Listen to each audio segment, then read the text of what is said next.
السلام This عليكم call is now ورحمة being الله recorded. وبركاته. أعوذ بالله من الشيطان الرجيم. بسم الله الرحمن الرحيم. الحمد لله رب العالمين، والصلاة والسلام على أشرف الأنبياء والمرسلين وعلى آله وصحبه أجمعين. سبحانك لا علم لنا إلا ما علمتنا وتب علينا إنك أنت التواب الرحيم وبسم مستقيما وهداية من صنع ولا قوة إلا بالله. لا حول ولا قوة إلا بالله. اللهم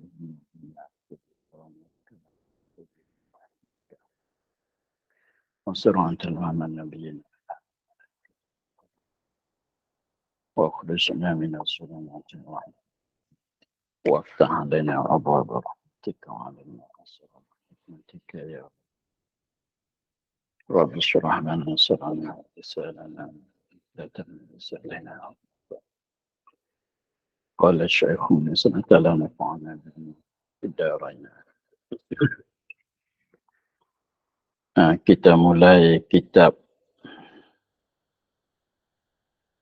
Sa'adatul Mutanabbih fil Mauti wa ma yata'allaqu bih.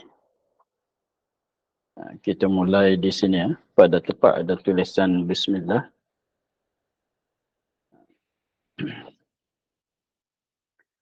Ada tulisan Bismillah.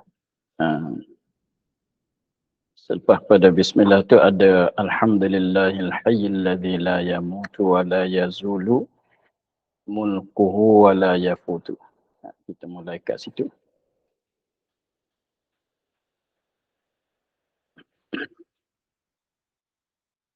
Yang sebelum pada ni tu sebagai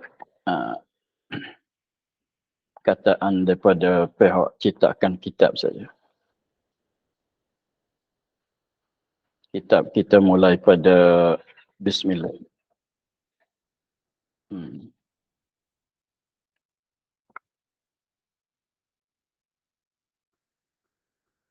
Bismillahirrahmanirrahim.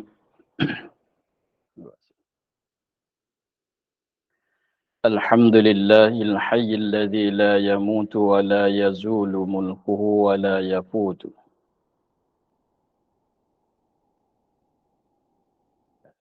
Tabir. Ya. Alhamdulillahil hayyil ladzi la yamutu wa la yazulu mulkuhu wa la yafutu. Artinya bermula segala puji itu bagi Tuhan yang hidup lagi yang tiada mati ia dan tiada hilang kerajaannya dan tiada luput ia. Sebagaimana kita maklum, setiap-tiap kitab tu mukaddimah dia tu mesti dimulai dengan Bismillah untuk jadi keberkatan pada kitab. Dan selepas pada Bismillah dimulai pula, diikuti pula dengan puji kepada Allah Subhanahu Wa Taala dengan kata Alhamdulillah. Selepas tu diikuti pula dengan selawat dan salam kepada Sayyidina Nabi Muhammad sallallahu alaihi wasallam. Itu mukaddimah kitab mana-mana pun begitulah. Cumanya perkataan puji dan selawat tu berbezalah.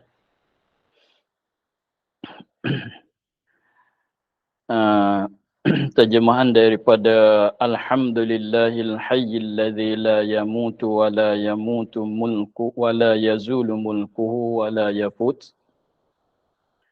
Terjemahnya artinya bermula puji itu bagi Allah, bagi Tuhan, segala puji-pujian itu bagi Allah, kembali kepada Allah, dimiliki oleh Allah, ditentukan bagi Allah kesemuanya. 4 bagai puji yang kita maklum. Tuhan yang hidup, Tuhan yang hidup, yang lagi lagi yang tiada mati. Memanglah hidup tiada mati. Dan tiada mati ia, ya Tuhan, dan tiada hilang kerajaannya, maknanya kekal kerajaan dia, dan tiada luput. Tak luput sama sekali, tiada luput ia, ya kerajaannya. Rehtahan Allah tak luput, tak hilang sama sekali, bahkan berkekalan.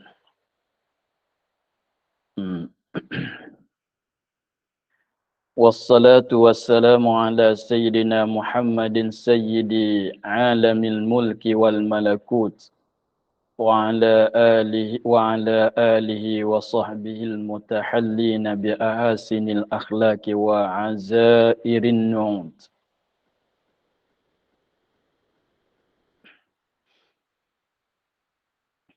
Artinya, dan rahmat Allah, itu terjemah daripada as-salat, salat daripada Allah dengan pakai dengan mana rahmat. Dan sejahteranya, sejahteraan Allah atas, ini turun kedua-duanya atas penghulu kita Nabi Muhammad, turun di atas penghulu kita. Siapa penghulu kita tu? Nabi Muhammad. Nabi Muhammad ni siapa pula? Penghulu bagi ahli alam. Penghulu bagi ahli alam, maknanya penduduk pada sekalian alam, yang hadir dan yang ghaib. Alam yang hadir dan yang ghaib. Yang hadir yang kita nampak tengok, yang ghaib yang kita tak nampak tengok. Dan sejahteranya itu salam.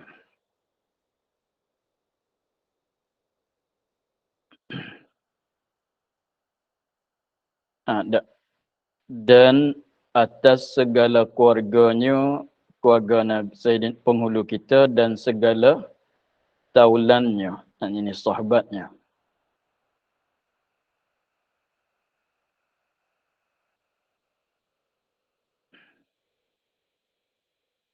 Yang berpakai mereka itu.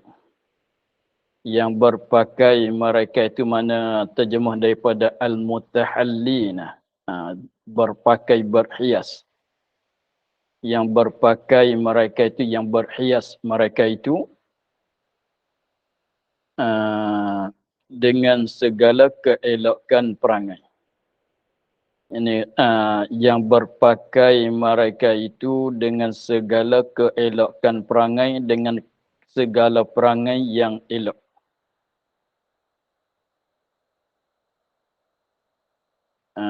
Yang berpakai, yang berhias mereka itu dengan segala keelokan perangai, yakni dengan segala perangai yang elok.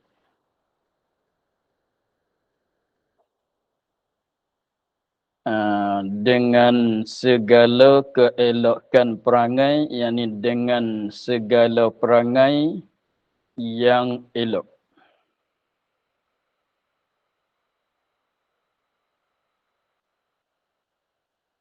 Kita tafsir sekali lagi. Dengan segala keelokan perangai, yakni dengan segala perangai yang elok. Yakni, sambung lagi. Yakni dengan pakaian yang seperti dengan segala perangai yang elok yang seperti pakaian. Dengan segala perangai yang elok yang seperti pakaian.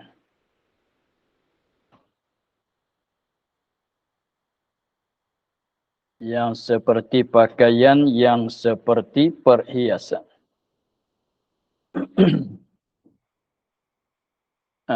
Di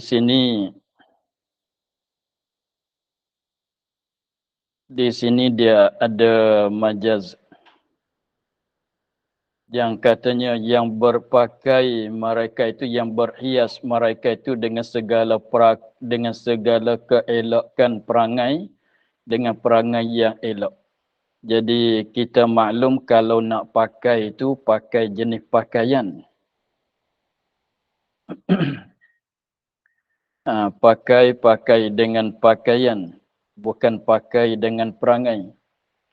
Lagi pulanya bahasa Arab tu mutahallin. Mutahallin ni berpakai macam pakai gelang, pakai cincin, pakai subang, begitu. Bukan jenis pakai baju. Mutahallin tu berpakai. Berpakai, dia tanya berpakai, mereka itu terjemah daripada mutahallin, bukan pakai baju. Jadi bahasa Melayu tu panggil pakai ke semua. Tapi dia kan nak mutahallin tu pakai jenis-jenis pakai ni. Pakai cincin, pakai gelang, pakai apa dia lagi? Jenis-jenis alat perhiasan. Pakai jam, pakai cincin, pakai gelang, pakai subang, begitu. Pakai mahkota, itu mutahallin. Bukan jenis pakai pakaian. Kemudian kita maklum kalau sebut kata pakai, kita selalu faham kepada pakai pakaian lah. Tidak pun pakai jenis cincin, gelang dan sebagainya. Bukan perangai tidak dipakai. Perangai tidak dipakai. Sebab nak pakai ni pakai kat luar badan. Adapun perangai itu datang daripada daripada dalam badan. Maka di sini nak cerita katanya perangai yang elok itu dibandingkan dengan pakaian. Perangai itu dibandingkan seperti dengan pakaian. Tapi pakaian tu jenis cincin, jenis tali tangan, jenis gelang gitu. Jadi perangai yang elok tu seperti jenis-jenis pakaian. Dibandingkan akan perangai yang elok itu seperti alat perhiasan. Maka orang kita nak jadi elok, nak jadi comel, lebih laginya orang wanita, nak jadi comel mesti kena ada alat-alat perhiasan daripada emas dan sebagainya. Maka orang kita pun begitulah. Nak jadi elok seorang tu mesti kena berperangai dengan perangai yang elok. Lalu tu dibandingkan akan apa dia? Akan perangai yang elok tu dengan pakaian. Kalau belajar di dalam ilmu bayan tu maknanya perangai yang elok tu musyabbah. Pakaian itu ialah musyabbah bih. Maka di sini sebut akan musyabbah, dipanggil majaz isti'arah. Lalu tu munasabah dengan katanya nak munasabah dengan pakaian tu, sebab tu dia katanya yang berpakai mereka itu. Kalau nak cakap betul-betul tak payah kata berpakailah. Nak cakap betul-betul yang berperangai mereka itu, nak cakap betul-betul kalau tidak ada majaz kena kata yang berperangai mereka itu dengan perangai yang elok. Itu dah cukup. Tapi kenapa kata berpakai? Sebab nak bagi tahu katanya perangai yang elok ni dibanding seperti alat-alat perkakas, alat perhiasan. Mana sebagaimana nak elokkan zahir badannya dengan alat perhiasan, maka kesepenuhan kita pun dengan perangai yang elok. Begitulah. Itu mana katanya yang berpakai, mana yang berhias mereka itu dengan segala perangai yang elok, dengan segala keelokan perangai, yakni dengan segala perangai-perangai yang elok. Ini perangai yang elok tu yang seperti apa dia? alat-alat perhiasan seperti pakaian. Dan segala yang melia sifat. Ini atas pada segala keelakan perangai. Dan segala yang melia sifat. Ni segala sifat-sifat yang melia. Segala sifat yang melia. Jadi berpakai mereka itu, sahabat Nabi dan keluarga Nabi itu berpakai mereka itu dengan pakaian sifat-sifat yang melia. Itu nak ceritakan sifat-sifat apa dia? Kelakuan bagi keluarga Nabi dan sahabat Nabi.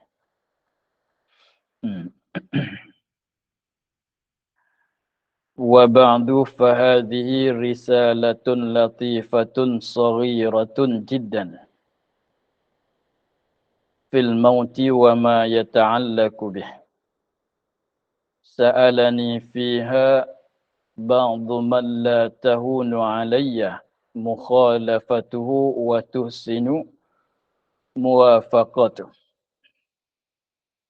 وبعد فهذه رسالة لطيفة صغيرة جدا في الموت وما يتعلق به سألني فيها بعض من لا تهون علي مخالفته وتحسن موافقته.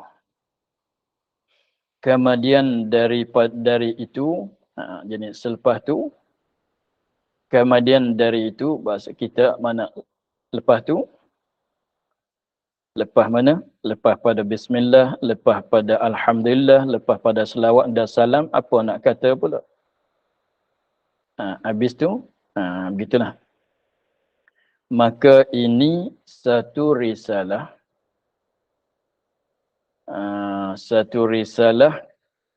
yang halus, mana kecil. Maknanya bahasan yang halus bicaranya. Yang halus bicara maknanya bahasan dia tu tak panjang.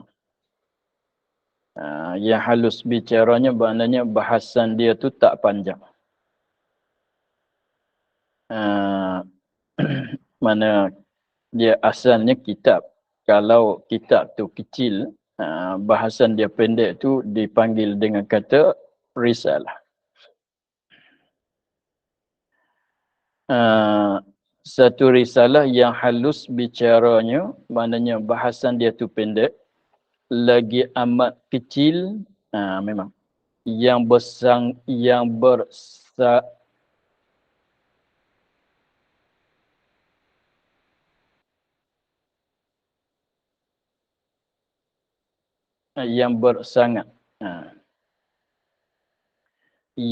amat kecil, saghirah.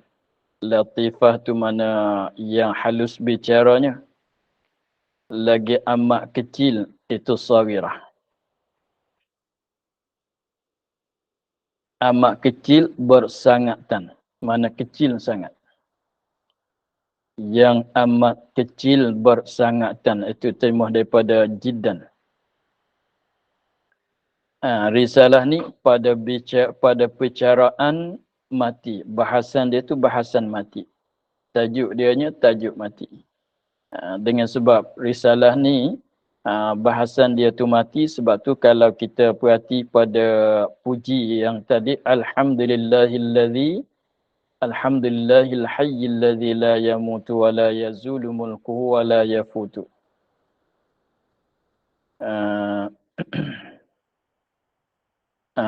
Maka dalam sirah puji tadi dia ada bagi isyarat lah. Dengan kata artinya bermula puji itu bagi Tuhan yang hidup lagi tiada mati. Itu bara'atul istihlal. Dia panggil dalam istilah ilmu badi' panggil bara'atul istihlal. Maknanya di dalam mukaddimah kitab dia tu dia ada siniran-siniran kepada bahasan yang lagi akan bicaranya. Sebab tu katanya alhamdulillahil hayy yang hidup, allazi la yamutu yang tiada mati. Maka dia katanya pada percaraan mati dan barang yang bergantung dengan dia. Barang yang ada bersakutan dengan dia dengan mati. Dan bahasan-bahasan bersakutan dengan mati. Itu bahasan kitab ini. Telah menututi akan hamba pada menyusunkan dia.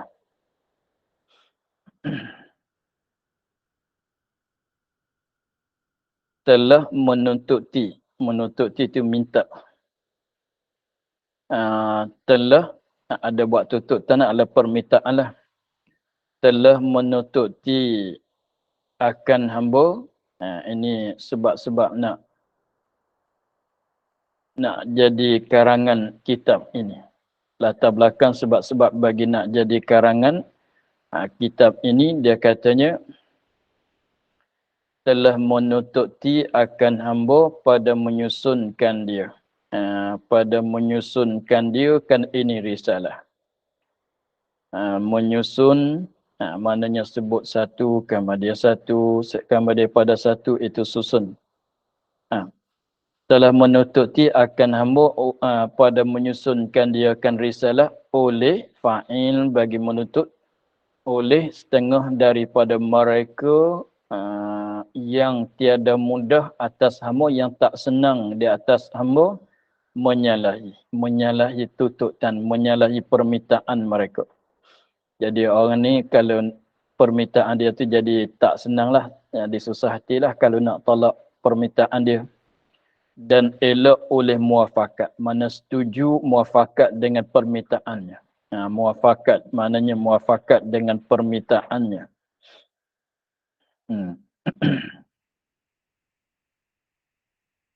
Habis itu katanya iltaqattuha. Iltaqattuha.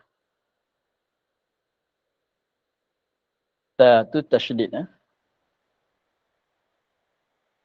Iltaqattuha.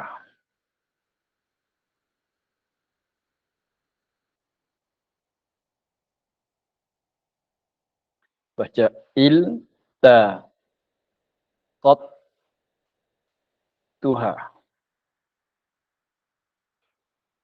Jadi qaf tu betul ta tasydid. Iltaqattuha.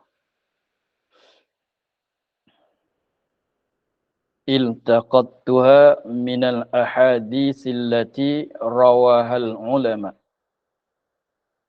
wa aqwaluhum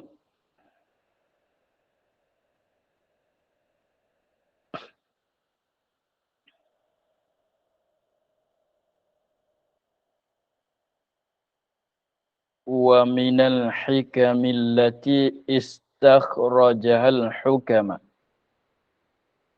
wa mujarrabatihim. Ini nak cerita kitab ini tepat rojokkan bagi kitab ini. Hamba pungutkan dia akan risalah ini, akan perkataan-perkataan buah-buah di dalam ini risalah. Hamba pungutkan dia akan buah-buah risalah ini, perkataan-perkataan masalah-masalah dalam risalah ini daripada beberapa hadis. Ambil daripada beberapa hadis yang diriwayatkan dia akan beberapa hadis tu oleh ulama. Dan segala perkataan mereka itu ulama, dan daripada hikmat dan daripada beberapa hikmat yang dikeluarkan dia oleh hukama.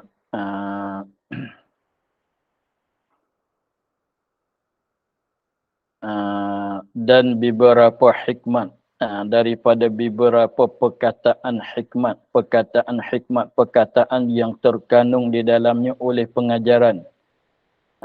Perkataan yang terkandung di dalamnya oleh pengajaran yang dikeluarkan dia, yang dikeluarkan dia kan hikmat, perkataan hikmat tu oleh hukama, oleh orang-orang ulama-ulama yang bijak-bijak. dan beberapa percubaan mereka itu. Maknanya perkara-perkara yang ulama dah cuba.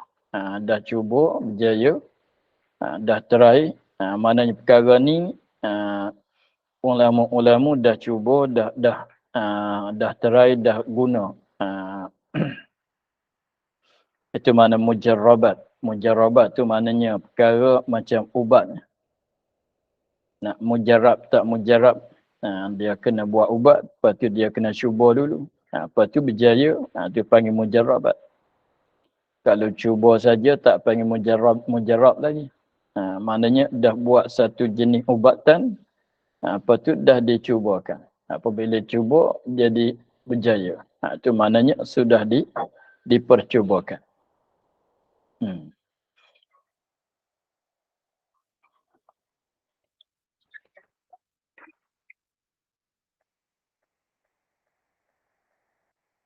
وأسأل الله تعالى أن ينفع بها من اعتنى بها وتلقاها بقلب سليم إنه هو الجواد والجواد هو الجواد جواد جواد هو الجواد الكريم الرؤوف الرحيم. Dan hamba pohonkan Allah Ta'ala bahawa diberi manfaat, diberinya Allah manfaat. Jadi boleh ambil faedah. Boleh ambil faedah berguna dengan dia, dengan ini risalah. Manfaat, dapat faedah, dapat ambil guna akan mereka yang mengamat-amati. Yang mengamat-amati dengan dia, dengan risalah. Maknanya mengamati, kita belajar, kita perhati, kita mengamatilah dengan kitab ini, bukan belajar lepas-lepas, sepatah lalu begitu. Maknanya kita amati dengan apa-apa yang dicerita dalam kitab ini, semoganya kitab ini dapat manfaat kepada mereka. Dan memberi ia akan dia, memberi ia, ya Allah akan dia, akan mereka yang mengamati dengan hati yang sejahtera, mana dan menerima ia dan menerima ia yang mereka yang mengamati akan dia, akan risalah, akan ini risalah, dan menerima atas pada mengamati, dan menerima ia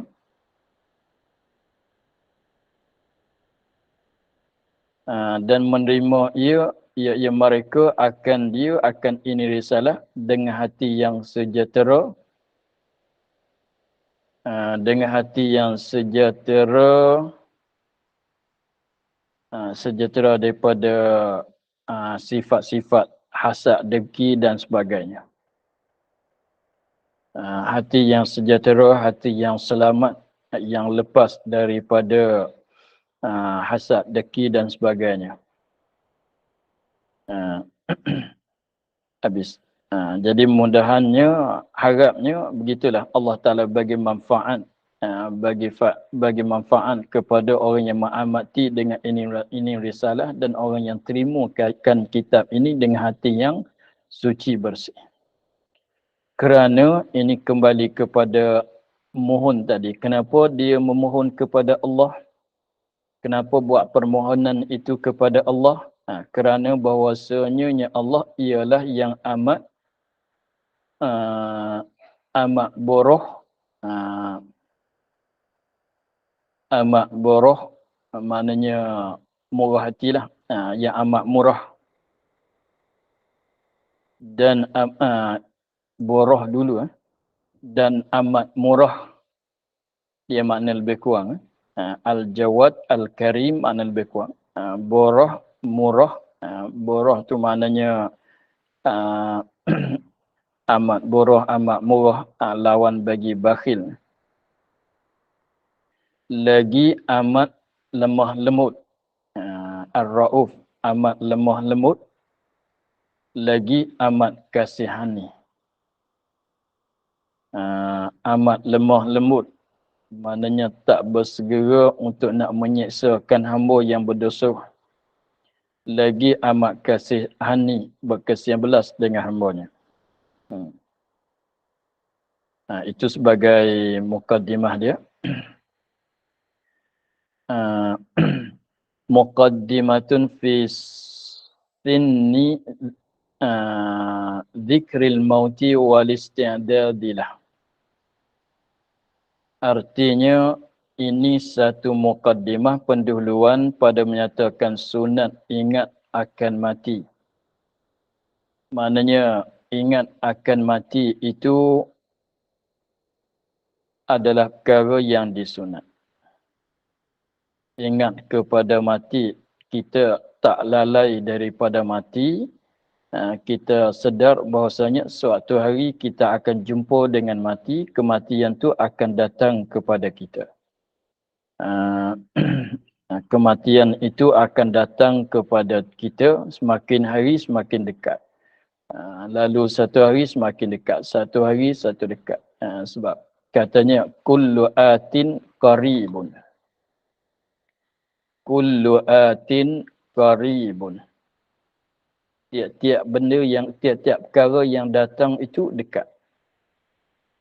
Maknanya mati dia datang kepada kita. Dia datang kepada kita. Setiap hari dia berjalan datang kepada kita. Maknanya semakin datang semakin dekat. Semakin datang semakin dekat. Sebab dia tak berhenti. Kita pergi cari dia, dia datang mari cari kita. Setiap hari semakin dekat. Kullu atin qarib. Dan bersedia baginya, buat kesiapan, buat kesediaan baginya bagi mati. Apa yang kita nak buat kesiapan untuk mati, maka di sini nak bicara pasal itulah. Ketahui olehmu bahawa mati itu sebesar-besar bala. Mati itu sebesar bala. Bala yang paling besar. Sebab tu jadi mati ni dikira katanya satu bagai bala. Sejenis bala yang menipai. Kematian itu satu bala yang besar. Dengan sebab mati itu di satu bagai bala, sebab tu disunatkan apabila kita dengar kematian tu sunat kita tarajuk. Sunat kita bertarajuk, maknanya kita kata inna lillahi wa inna ilaihi raji'un. Sebab idza asabathum musibatun qalu inna lillahi wa inna ilaihi raji'un. Sebab dalam ayatnya kata idza asabathum musibatun, apabila menipai akan mereka itu oleh suatu musibah, suatu balaan, qalu kata mereka itu inna lillahi wa inna ilaihi raji'un. Jadi perkataan tarajuk artinya inna lillahi wa inna ilaihi raji'un itu perkataan yang disunat kata ketika ditipai oleh bala. Ketika ditipai oleh bala, sehingga Nabi Muhammad sallallahu alaihi wasallam dia mengucap inna lillahi wa inna ilaihi raji'un pada ketika tali seliparnya, kalau tidak pun tali kasut dia putus. Tali selipar artinya tali kasut, saya tak salah ingatnya tali selipar putus. Maka Nabi pun ucap inna lillahi wa inna ilaihi raji'un. Maka Aisyah kata, ambuh sekadar tali kasut, tali selipar putus pun innalillah juga. Maka Nabi jawab kata, takkan putus tali kasut, tali selipar ni setengah pada bala ke? Maka Aisyah pun, ya.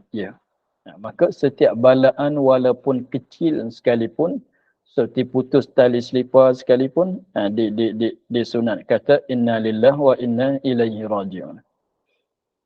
Maka apabila setiap balaan ditipai sunat kata inna lillahi wa inna ilaihi raji'un, maka mati ni setengah daripada bala, lagi pula bala yang besar pula.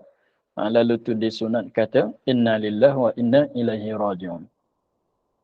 Jadi nak bagi faham katanya apabila bukan masalah, memanglah betul lah katanya apabila ada dengan khabar kematian sunat. Sunat apa dia? Sunat kata inna lillahi wa inna ilaihi raji'un. Asalnya perkataan inna lillahi wa inna ilaihi raji'un itu dikatakan pada setiap-tiap bala yang menipai. Maka mati ni setengah daripada bala. Lalu tu disunatkan apabila dengan kematian sunat kata inna lillahi wa inna ilaihi raji'un. Ketahui olehmu, kita kembali pada kitab. Ketahui olehmu bahawasa mati itu sebenar-benar sebesar-besar bala dan lalai daripada mati tak sedar, tak lalai terlupa kepada mati terlebih besar lagi. Jadi itu bala yang paling besar lagi. Mati itu dah besar, bala yang paling besar yang menimpa. Tak ingat kepada mati itu bala yang paling besar lagi. Besar daripada mati lagi.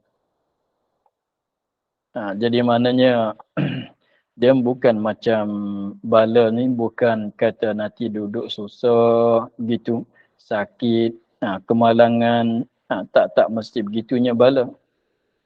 Setengah orang tu dibala dengan nikmat. Setengah orang tu dibalakan dengan nikmat. Tak ingat kepada mati, lalai daripada mati, terlupa kata dia ni akan berjumpa dengan mati, lalu tu tak buat kesiapan apa-apa untuk mati, itu bala yang lebih besar lagi. Lebih besar daripada mati. Sebab tu katanya mati itu tak besar sangatlah kalau tilik kepada mati itu bala, kalau banding dengan lalai daripada mati itu benar ringan ya. Yang berat pada mati itu tak lalai daripada mati. Itu berat daripada lebih berat daripada mati lagi. Dan bahawasa ingat akan mati itu membawa kepada bersatu, membawa kepada berasa terkejut dan menutupikan keluar daripada sekalian mata benda dunia yang tentu binasanya dan menutupi hidup pada tiap-tiap lahzah kepada negeri yang kekal.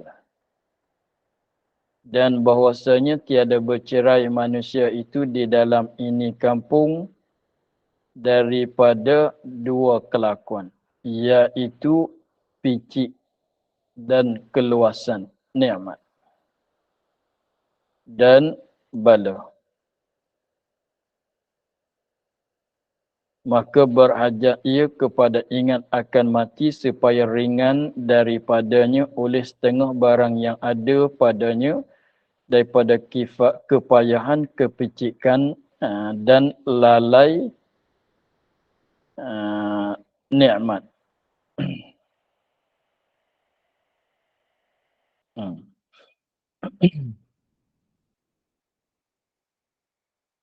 Katanya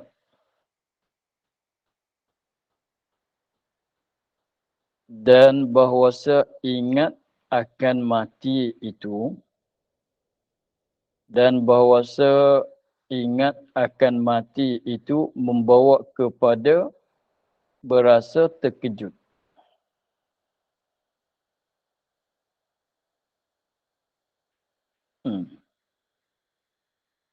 Dan menutupikan keluar daripada sekalian mata benda dunia yang tentu binasa.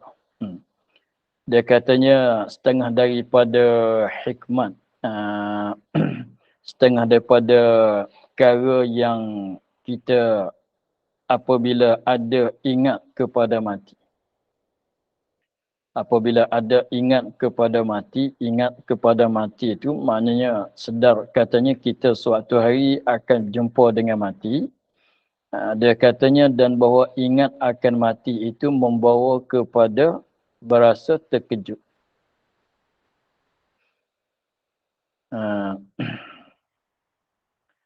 Apabila kita ingat kepada mati, dia akan terasa membawa kepada akan bawa kepada jadi terasa kejut. Kejut ni maksudnya perkara yang datang dengan tidak dijangkakan. Itu panggil terkejut. Kedatangan perkara yang tidak dijangkakan. Itu dia katanya terkejut. Kalau benda dah dijangka, tiba-tibanya datang, maka tak jadi terkejut. Contohnya ada contohnya nak bagi nampak terkejut ke tidak terkejut ya. Faja'ah bahasa Arabnya faja'ah. Terkejut ni bahasa Arab katanya faja'ah. Kalau kawan kita dia bagi tahu pada kita dia nak datang ke rumah kita jam sekian-sekian, tanya kau ada rumah tidak? Zuhur sekejap lagi saya nak sampai ke rumah kau. Tiba-tiba apabila zuhur tu dia sampai. Terkejut ke tidak? Jawabnya tak terkejut. Sebab dah dijangkakan.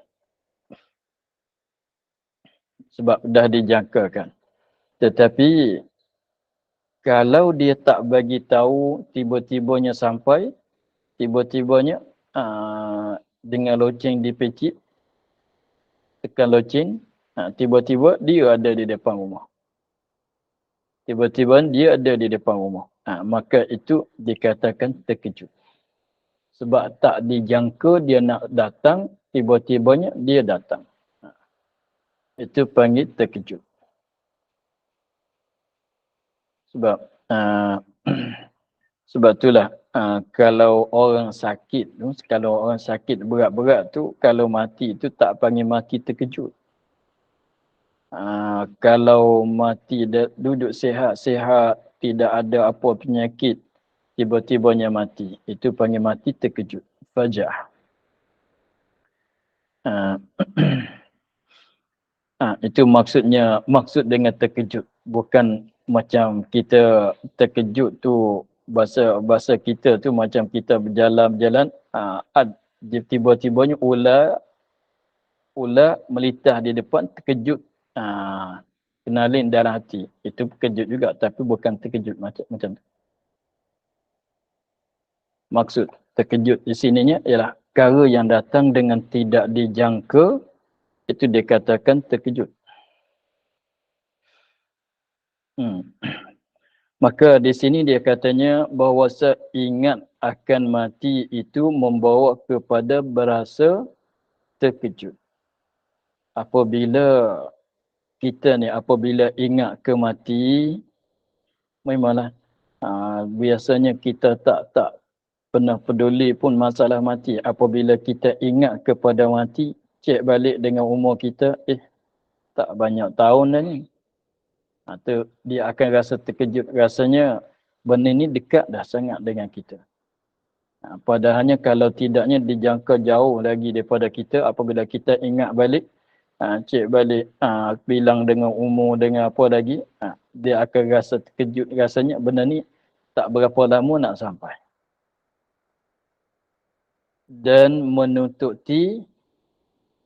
Dan membawa kepada menutupikan keluar daripada sekalian mata benda dunia.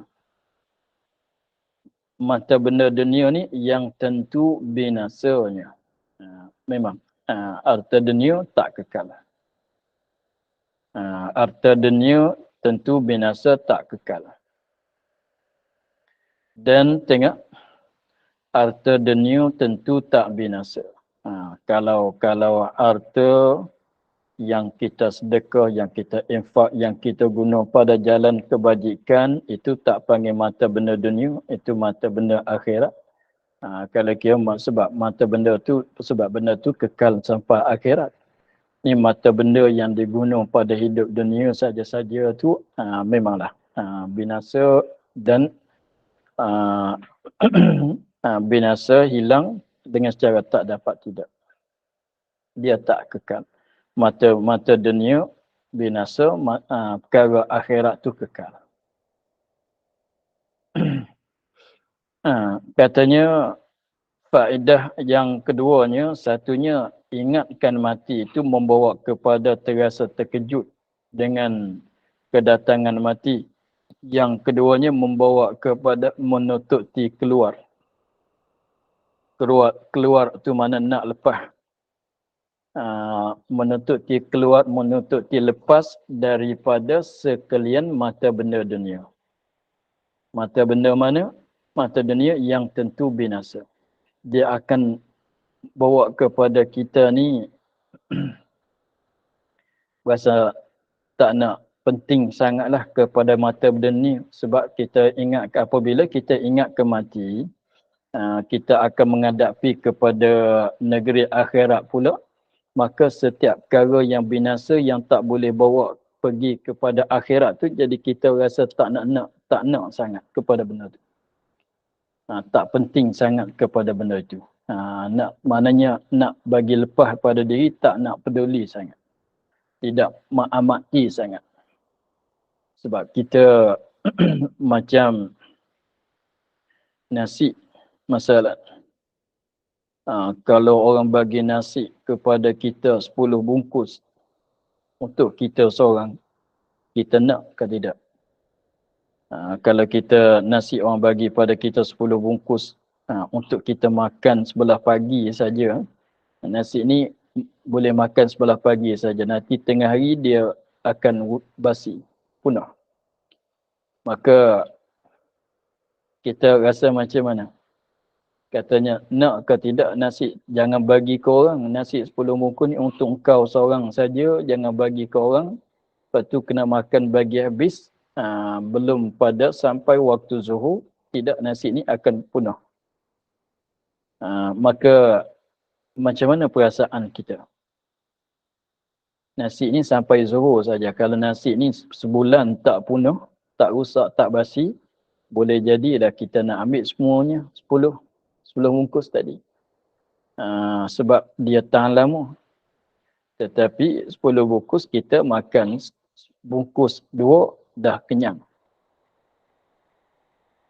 Dah kenyang. Jadi kalau kita naknya orang bagi 10 bungkus tu, kita tak nak lah banyak-banyak 10 begitu.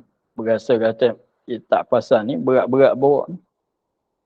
Bawa 10 bungkus, nak guna 2 saja. Nak makannya 2 saja. Nak bagi ke orang pun tak boleh. Nak simpan lama pun tak boleh. Jadi rasanya kita rasa nak lepas daripada yang lebih daripada qada hajat kita. Yang qada hajat kita pagi ni naknya sebungkus atau 2 bungkus saja. Yang lebih pada tu rasanya tak nak sanggup bawa.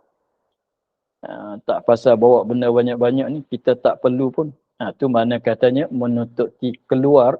Salah katanya begitulah. Mata benda dunia kita kalau banyak sangat nak buat apa banyak sangat.